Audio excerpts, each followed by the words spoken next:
professora Carla, que eles vão repetir. Ora, foi um aquecimento vocal e agora temos ao vivo.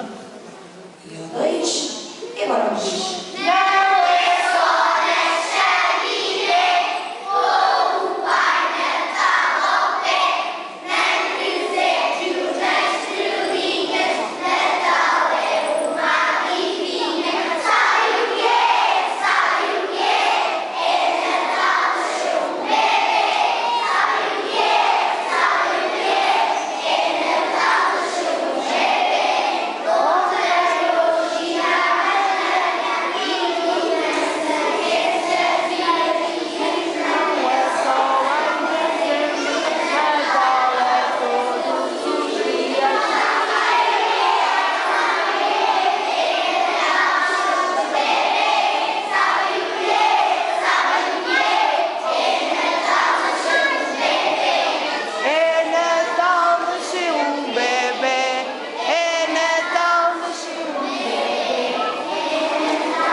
Ora, não façamos barulho que o bebê acabou de nascer.